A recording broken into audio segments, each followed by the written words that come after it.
তোমাদের পাশেই আছি, হৃদয়ের কাছাকাছি। জীবনের পথ সোজা নয়, আশা নিয়ে নিত্য বাঁচি।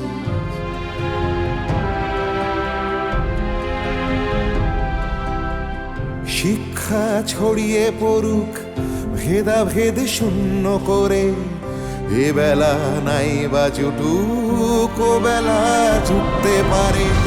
বিপ্লব আসছে দেখো নারী, তুমি পিছিয়ে জানি, জ্বলে ওঠো নিজের আলোয়, মুছে দাও দুঃখ গ্লানি।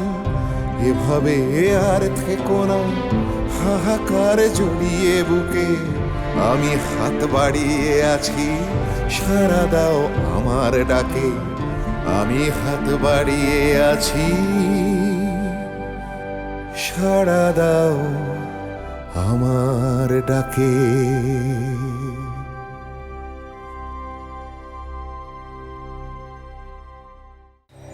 ওরা যদি আমাকেও মারার ষড়যন্ত্র করে সে খবরও আমি আগে পেয়ে যাব। কর্তা, এই আপনাকে খবরটা দেয় কে?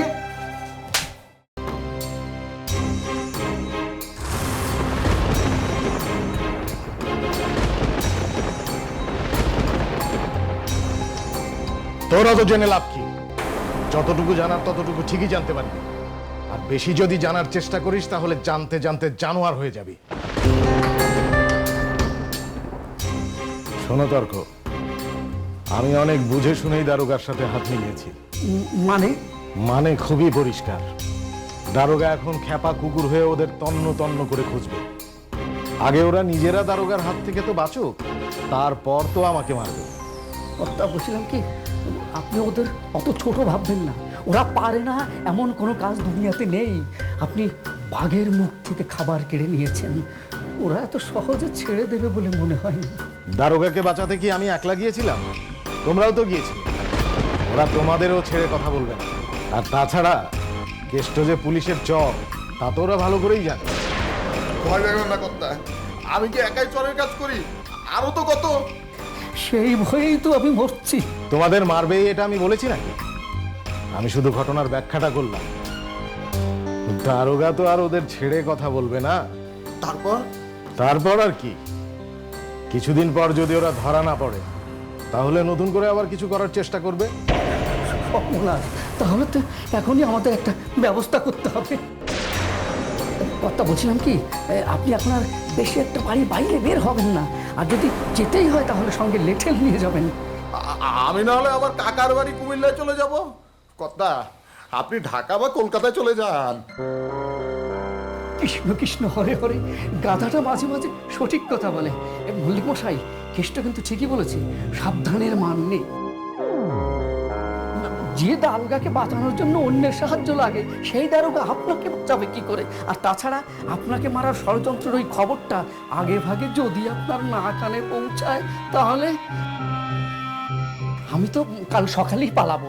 আপনিও পালিয়ে যান, পালিয়ে প্রাণে রক্ষা পাবেন। মেজ মল্লিক কত ভয় পায় না। কোথায় যাব? যেখানেই যাব সেখানেই স্বদেশী। ওদের ভেতরে ভেতরে অনেক যোগাযোগ থাকে। দেখো না, বাংলার সঙ্গে পাঞ্জাবের বিপ্লবীরা এক হয়ে কেমন লড়াই করছে। তাহলে কি করব? তুমি কি করবে সেটা তুমি জানো, কিন্তু আমি পালাবো না। আমি এখানেই থাকবো, এই নয়নতারা গ্রামে। পালিয়ে বাঁচা যায় না, আর বাঁচা মরা তো সব আল্লাহর হাতে। সব কিছু তার মর্জি।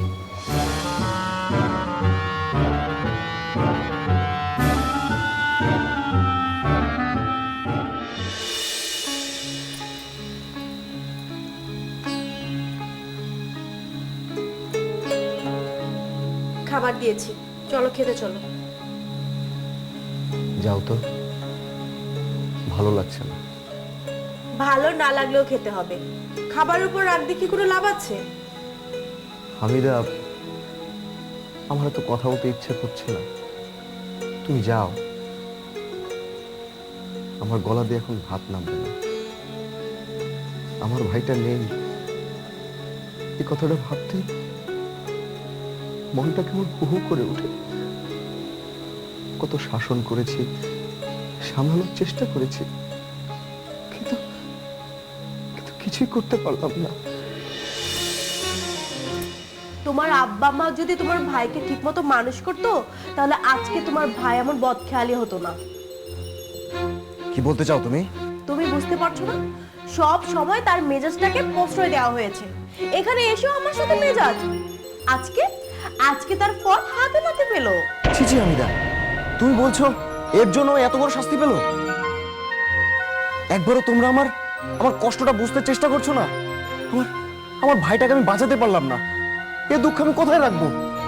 এরকম দায়িত্ব জ্ঞানহীন মানুষ হলে তো এমন হবেই। সে যদি তার ঘরের কচি বউর কথা, তার দাদার চাকরির কথা না ভেবে এরকম হঠগারি কাজ করে, তাহলে তো এ দশা হবেই।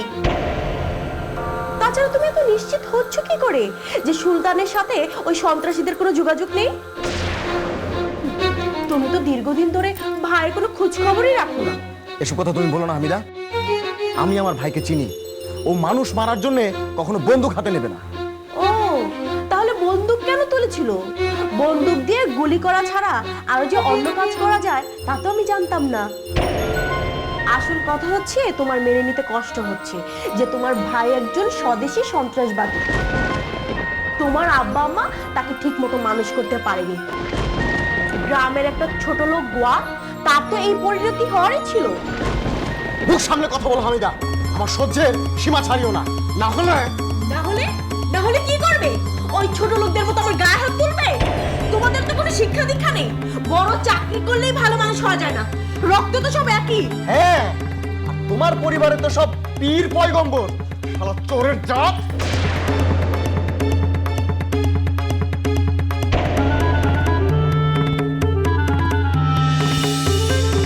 লোক ঠকানোর পয়সায় তো তোমাদের সংসার চলে, আবার বড় বড় কথা।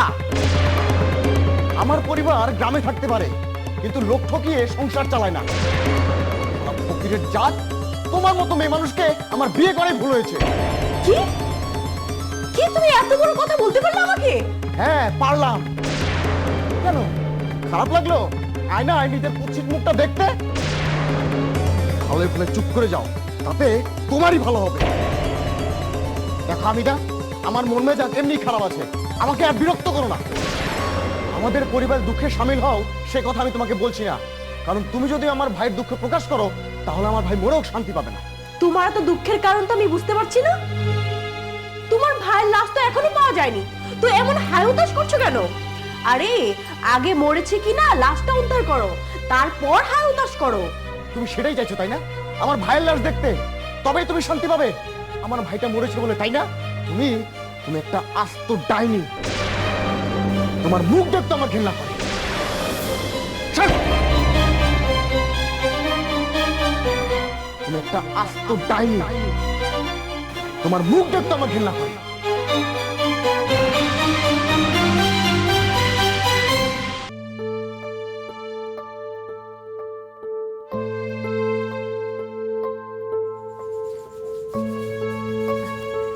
কি রে, তুই একা এলি যে? বৌমা এলো না বুঝি? না মা, ও আসবে পরের বার। ও বাড়ির যা অবস্থা, সুলতান ভাই মারা যাওয়ার পর সবাই একেবারে ভেঙে পড়েছে, তাই অন্তর আমার সঙ্গে আসে। তবে মা, তুমি অন্তরকে ভুল বোঝো না। ভুল বুঝি না বাবা, আমি তো সবই বুঝি, কিন্তু আশেপাশের লোকজন, তোর চাচি, তোর বাবাকে কি করে বোঝাবো বল? তাছাড়া পাড়ার লোকজন বলছে বাচ্চা এত বড় হয়ে গেল, দাদি বাড়ি একবারও এলো না। আমার তো মনে হয় তোর বউ কোনোদিনও বাচ্চা নিয়ে বাড়িতে আসবে না। লোকজনের কথা শুনো না মা, আর আব্বাকে আমি বুঝিয়ে বলবো। সদ্য ভাইটা মারা গেছে, এখন যদি অন্তর এই বাড়িতে আসে, ভুল ভাবে একদিনই একা পড়ে যাবে। ও আর কিছুদিন ও বাড়িতেই থাক। ভাই মারা গেছে, এটা সত্যিই দুঃখের কথা, কিন্তু অন্তরালকে তো বুঝতে হবে সংসারের সমস্ত দায়িত্ব তার। ও তো শিক্ষিত মেয়ে মানুষ, আমাদের মতো তো মুখ্য সূক্ষ্ম না। পেটে ওই দু কলম বিদ্যে আছে বলেই তো ওর এত দেমাগ। ভাই মারা গেছে না ছাই, তুমি দেখে নিও বুবু, ও মেয়ে কোনোদিনও এ বাড়িতে আসবে না চাচি, এটা তোমাদের ভুল ধারণা। অন্তর ওরকম মেয়েই নয়। থাক, আমাদেরকে আর বোঝাতে হবে না ও কেমন মেয়ে। তুমি সারা জীবন ওই বইয়ের আঁচল ধরেই থাকো, আমাদেরকে ওর আঁচল ধরে থাকতে বলো না। তাও বুঝতা যদি সুস্থ একটা বাচ্চার জন্ম দিত। একটা সন্তান বিয়ালো তাও খুদ, তার আবার এত দিমাগ কিসের? নেহাত কাটাছেড়া করে ঠোঁট জোড়া লাগানো গেল, তা না হলে কি হতো? আহ চাচি, তুমি একটু চুপ করবে? কেন চুপ করবে? ও কি ভুল কিছু বলেছে? আমাদের বংশের প্রথম নাতি এলো, তাও খুঁত নিয়ে। তার জন্য সে কি করবে? ওই অপয়া মেয়েটার জন্য সবকিছু হয়েছে। পেটে কালির অক্ষর আছে তো, তাই কোনো কিছুই মানে না। আমি তোমাকে আগেই বলেছিলাম বুবু, লেখাপড়া জানা মেয়ের দরকার নেই বিয়ে দেবার। আমার কথা তো তখন শুনলে না, এখন বোঝো ঠেলা। তা যা হবার তা তো হয়েছে, ভুল কিন্তু এখনো শুধরে নেওয়া যায়। দোজবর হয়েছে তো কি হয়েছে? হ্যাঁ, আমার সোনার টুকরো ছেলে, ওকে কে মেয়ে দেবে না বল শুনি? এই তো সেদিনও তো ওপাড়ার শেখ গিনি কথায় কথায় তার ভাইজির কথা ইঙ্গিত দিয়ে গেল। তুমি কিছু বলনি বুবু? কি করে বলি? ওর বাপের তো মত আছে, এখন যদি ও মত দেয় তাহলেই হয়। কি রে উঠলি যে? আমার কাজ আছে। দেখলি দেখলি ছেলের কাণ্ড। ওর আর কি দোষ বলো বুবু? ওর বউ যে ওকে কি জাদুটো নাই করেছে কে জানে। সবই আমার কপালের দোষ। সবার ছেলেরা তাদের কথা উঠে বসে, আর আমার ছেলেকে না শ্বশুর বাড়ির কথা জানে এক পাও নড়ে না রে, বুঝলি? শোনো না, সব ঠিক হয়ে যাবে, তুমি দেখো সব। না, আমার মাথায় কিছুই ধরছে না। আমি কিছুতেই বুঝতে পারছি না ঠিক ওই সময় মেজ মল্লিক ওখানে হাজির হলো কেমন করে। আমাদের এতদিনের সমস্ত পরিকল্পনা সব ভেস্তে গেল। কেমন করে জানলো মেজ মল্লিক? কেমন করে জানলো? আমার মাথায় কিছুই আসছে না। আমি বলছি কি করে জানলো?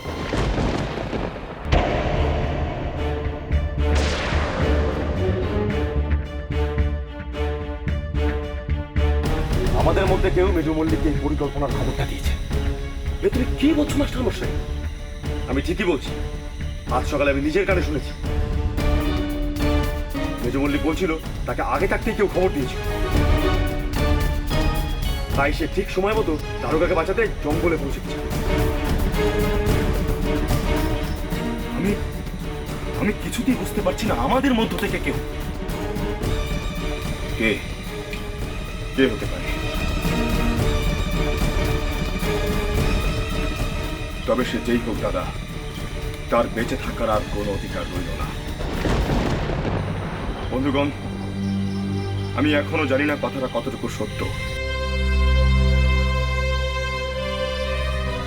যদি কথাটা সত্য হয়, যদি আমি কোনোভাবে জানতে পারি যে আমাদের মধ্য থেকে কেউ মেজ মল্লিকের সমস্ত কিছু ফাঁস করে দিয়েছে, তাহলে আমি তাকে নিজের হাতে গুলি করে ওই নদীতে ভাসিয়ে দেব। নিশ্চয়ই স্বদেশের দীক্ষায় দীক্ষিত হয়েছি আমরা। এ জীবন বলিদান দিয়ে এই মাতৃভূমি স্বাধীন করার কসম খেয়েছি। পুলিশের শত অত্যাচারেও মুখ খুলব না, এই প্রতিজ্ঞা করেছি। আমাদের মধ্যে থেকে যদি কেউ মির্জাপুর হয়, তার একমাত্র শাস্তি হবে মৃত্যুদণ্ড। শুধু মৃত্যুদণ্ড নয়, তার লাশ ওই গ্রামের চৌরাস্তার মোড়ে মেজ মল্লিকের বাড়ির সামনে ঝুলিয়ে রাখা উচিত। হ্যাঁ, যাতে অন্য কেউ আর কোনোদিন এই কাজ করতে না পারে। তাই করুন। যে মানুষ তার মাতৃভূমির সঙ্গে বেইমানি করতে পারে, তার বেঁচে থাকার কোনো অধিকার নেই। তুমি ঠিকই বলেছ দাদা। আমি অবশ্যই খুঁজে বার করব আমাদের মধ্যে কে আসলে সহযোদ্ধা নয়, কে আসলে ওই মেজ মল্লিকের চর। সে কোনোভাবেই আমার হাত থেকে বাঁচতে পারবে না। আমি মাতৃভূমির কসম খেয়ে বলছি দাদা, যতদিন পর্যন্ত এই বেঈমানটাকে আমি শাস্তি দিতে না পারবো, ততদিন পর্যন্ত এই দলনেতার পদ থেকে আমি স্বেচ্ছায় সরে দাঁড়ালাম। তুমি কি বলছো শুনি? তুমি ছাড়া এই দল পরিচালনা করবে কে? তুমি আমাদের আশা, তুমি আমাদের গর্ব, তুমি আমাদের সাহস। তুমি সরে গেলে আমরা লড়বো কার সাহস? দাদা, দলনেতার পদ থেকে সরে দাঁড়িয়েছি, কিন্তু আন্দোলনের পথ থেকে নয়। বিশ্বাস করো, নেতা হবার কোনো ইচ্ছাই আমার কোনো কালই ছিল না। ইচ্ছা শুধু একটাই, স্বাধীন দেশ। আর দেশকে স্বাধীন করবার জন্য নিজের শেষ রক্তবিন্দু দিয়ে হলেও ওই ইংরেজের বিরুদ্ধে লড়ে যাব। শুধু ইংরেজদের বিরুদ্ধে লড়লেই হবে না, আমাদের দেশের মানুষরাই আমাদের শত্রু। তাদেরকে পথে আনতে হবে, চেষ্টা করতে হবে যাতে কথা বলে তাদেরকে বুঝিয়ে আনা যায়। যদি আসে ভালো, না হলে তাদেরকে চিরদিনের মতো পৃথিবী থেকে সরিয়ে দিতে হবে। আপনি কাছে কথা বলছেন দাদা? ওই মেজে মল্লিক ও তার দলবল এবং তাদের মতো যত মানুষ আছে সবকটাই ইংরেজ পুলিশের চামচা, কারণ ওরাই আমাদের দেশের আসল শত্রু। ওদেরকে আগে সরকার, না হলে ওই লাল মুখ বাদরদের হাত থেকে আমাদের এই দেশকে স্বাধীন করা যাবে না। আপনি ঠিকই বলেছেন দাদা, ঠিকই বলেছেন। শাস্তি তাদেরকে পেতেই হবে এবং সেই শাস্তি হবেই। এই দেশের জন্য কত তরুণ তাজা প্রাণ নিজেদেরকে বলি দিয়েছে, তাদের সেই বলিদান ওই জানোয়ারদের জন্য আমরা ব্যর্থ হতে দিতে পারি না। আমি আপনাকে কথা দিলাম দাদা, আমি যদি মরে না যাই, ওই মেজো মল্লিক আমার হাতে মরবে। তবে এখনই দারোগা তাদের লোকজন নিয়ে পাগল কুকুরের মতো তোমাদের খুঁজছে। আর দেরি না করে কিছুদিনের জন্য যে যেখানে পারো নিরুদ্দেশ হয়ে যাও। এখানে সবকিছু ঠান্ডা হলে আমি আবার নিজে গিয়ে খবর দেব, তারপরে সবাই মিলে আবার একজোট হব। হ্যাঁ, দাদা ঠিকই বলেছে। আমরা এখন একটা কঠিন সময়ের মধ্য দিয়ে যাচ্ছি, তাই আমাদের প্রতিটি পদক্ষেপ অত্যন্ত সতর্কতার সঙ্গে ফেলতে হবে। আমাদের কিছুদিন সবাইকে গা ঢাকা দিয়ে থাকতে হবে, তারপর সময় সুযোগ মতো আমরা সবাই এখানে মিলিত হব। খারাপ সময়টা কেটে গেলেই ওই দারোগার আগে মেজো মল্লিককে আমার শায়েস্তা করতে হবে। শায়েস্তা আমি করবই। বন্ধুগণ এসো, আমরা আবারও শপথ গ্রহণ করি। একেবারে শেষ নিঃশ্বাস ত্যাগ করার আগ মুহূর্ত পর্যন্ত এই দেশ মায়ের জন্য আমরা লড়াই করে যাব। সবাই ভালো। বন্দে মাতরম, বন্দে মাতরম, বন্দে মাতরম, বন্দে মাতরম, বন্দে মাতরম, বন্দে মাতরম। দিনকাল এমন চলছে, কখন যে কোন বিপদ ঘটে যায় সবসময় ভয় করে। সে একই ভয় তো আমারও। একই ছেলেটাকে নিয়ে চিন্তা, তার উপর গ্রামে এমন গন্ডগোল, ঘরে বাইরে এমন পরিস্থিতি এর আগে আমি আর কখনো দেখিনি। আমার মতো শক্ত মনের মানুষও ভয়ে ঘুমোতে পারে না, পরিস্থিতি এতটাই জটিল। বড় শুধু আমরা কেন, গ্রামের কটা মানুষ শান্তিতে ঘুমাতে পারে বলতে পারো? বৌমার কি অবস্থা? সে এখন কেমন আছে? এখন একটু ভালো, তবে স্বামী হারানোর কষ্টকে এত সহজে ভোলা যায়? আমি তো মানতে পারি না যে আমার সুলতান নেই। বারবার শুধু মনে হয় এই বুঝি ছুটে এসে মা বলে ডাকলো। কেঁদো না বড় বউ, কেঁদো না। আমাদের তো একটু শক্ত থাকতেই হবে। আমাদের এমন ভেঙে পড়তে দেখলে গুলবদনের কি হবে ভাবো তো। মেয়েটার কান্না দেখলে আমার বুকে শুলের মতো বাঁধে। আচ্ছা, মসজিদের ইমাম যা বলেছেন সেটা কি সত্যি? জানি না, তবে হতেও তো পারে। উনি অভিজ্ঞ লোক, বিচক্ষণও বটে। ওনার তো কোনো বাজে কথা বলার কথা নয়। সেই আশাতেই তো বুক বেঁধে আছি, আমার সুলতান ফিরে আসবে, বাড়িতে আবার আনন্দ হবে, হইচই হবে। আমিও তো সেই আশাতেই বুক বেঁধে আছি। আমারও ভাবতে ইচ্ছে করে তোমার সব স্বপ্নগুলো যেন পূরণ হয়। সুলতানকে আমি একটু বেশি শাসন করেছি, বকা দিয়েছি। সেজন্যে ও আমার কাছে সবসময় সব কথা খুলে বলেনি। ও যদি ফিরে আসে, আমি আমার সব ভুল শুধরে নেব। তুমি তো আর ওর খারাপের জন্য কিছু করনি। তবে একটা ভালো কথা, বৌমা আগের থেকে এখন একটু ভালো আছে। ইমাম সাহেবের কথাও মনে ধরেছে, ধর্মের কর্মে খুব বেশি মনোযোগী হয়েছে। সারাক্ষণ শুধু এই নিয়েই থাকে। থাকুক, ওর যেটা ভালো লাগে সেটা করতে দাও। হয়তো ওর বিশ্বাসের জোরেই আমাদের সুলতান আবার ফিরে আসবে। রাত অনেক হয়েছে, শুয়ে পড়ো।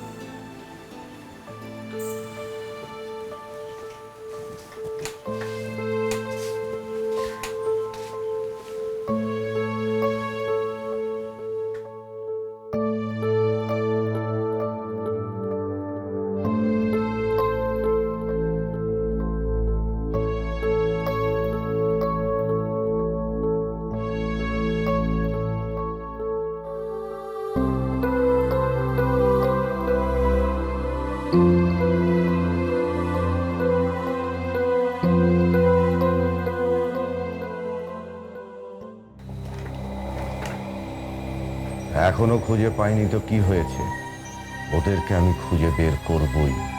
ওরা জানে না কাল লেজে পা দিয়েছে।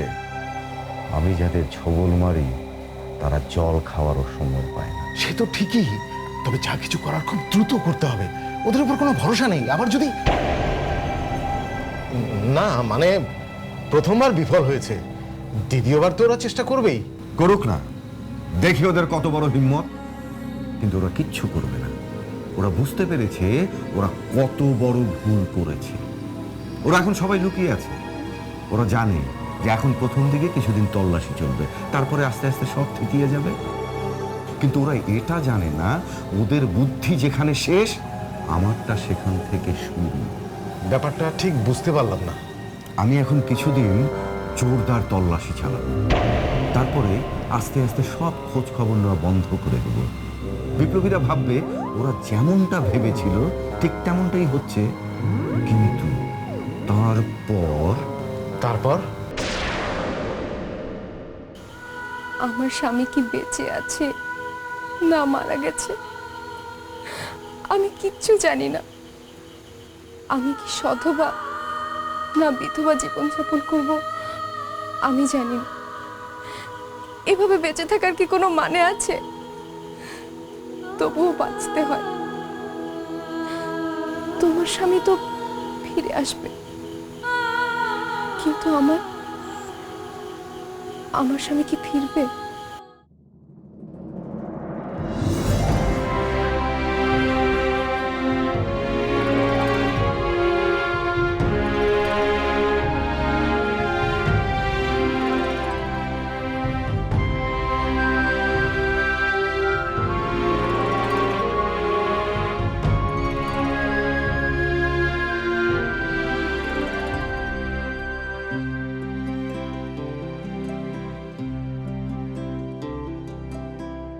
তোমাদের পাশেই আছি, হৃদয়ের কাছাকাছি।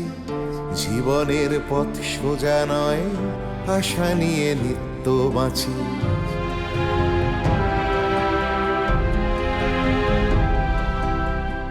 তোমাদের পাশেই আছি, হৃদয়ের কাছাকাছি। জীবনের পথ সোজা নয়, আশা নিয়ে নিত্য বাঁচি।